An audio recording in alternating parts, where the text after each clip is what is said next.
Hello guys, মা বোন চ্যানেলে আপনাদের স্বাগত জানাই। আজকে আমাদের স্পেশাল গেস্ট হলো মাধ্যমিক পরীক্ষার্থী। আর তার মুখ থেকে শুনে নেওয়া যাক তার মাধ্যমিক পরীক্ষাগুলো কেমন হচ্ছে। চলো তাহলে শুনে নিই। নমস্কার, আপনার মাধ্যমিক পরীক্ষা কেমন হচ্ছে একটু বলুন।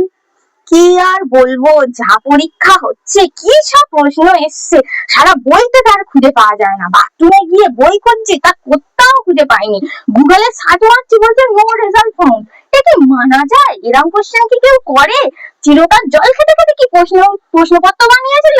ধুর, ভাল লাগে না। তারপর জানেন, পরীক্ষা দিয়ে বেরিয়ে বন্ধুদের জিজ্ঞেস করছি, আরে এই প্রশ্নটা কি লিখেছিস?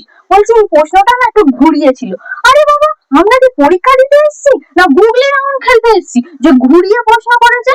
তারপরে স্যার, এমন একটা স্যার পড়েছে, শুধু সামনে পিছনে সামনে পিছনে সামনে পিছনে হেঁটেই যাচ্ছে জানো, সকালবেলার মর্নিং ওয়াক করতে এসছে। আর কি বলবো, যা পরীক্ষা হয়েছে। তারপর একটু কথা বলছে কথা বলবে না।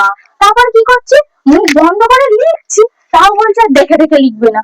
আরে বাবা, যে দেখাচ্ছে তার প্রবলেম নেই, যে দেখে দেখে লিখছে তারও প্রবলেম নেই, ওনার এত কিসের প্রবলেম আমি বুঝতে পারছি না। কি অবস্থা! তারপরে যখন ঘুরে স্যারকেই জিজ্ঞাসা করছি, স্যার এই প্রশ্নটা কি বলতে চাইছে একটু বলবেন? বলছে আমি জানি না, নিজে যা পারবে লেখো। আরে বাবা, আজকের মতো দিনে যদি স্যার আমাদের পাশে না থাকতে পারে, তাহলে 365 দিন আমাদের পাশে থেকে কি করবে? আজকেই তো সবচেয়ে ইম্পর্টেন্ট দিন, যেদিন আমাদের পাশে আমাদের দরকার, তাতেই আমাদের পাশে নেই। আর তাছাড়া আমি মাধ্যমিকের মধ্যশিক্ষা পর্ষদকে এটা রিকোয়েস্ট করছি যে এই ফেব্রুয়ারির প্রথম উইকে যে আমাদের পরীক্ষা ফেলেছে, এটা একটা অন্যায়, খুব বড় অন্যায়। এটাতে আমরা মন দিয়ে পড়াশোনা করতে পারছি না, তাই জন্য আমাদের যেন গ্রেস মার্কস দিয়ে সবাইকে পাস করে দেওয়া হোক, এটাই আমার রিকোয়েস্ট। আসলে আমার পরীক্ষার্থী বলতে চাইছে সামনে Valentine day, kiss day, hug day, এইসবে মনটা পড়ে আছে, পড়াশোনায় একদম মন বসাতে পারছে না। তো পরীক্ষা কি করে দেবে?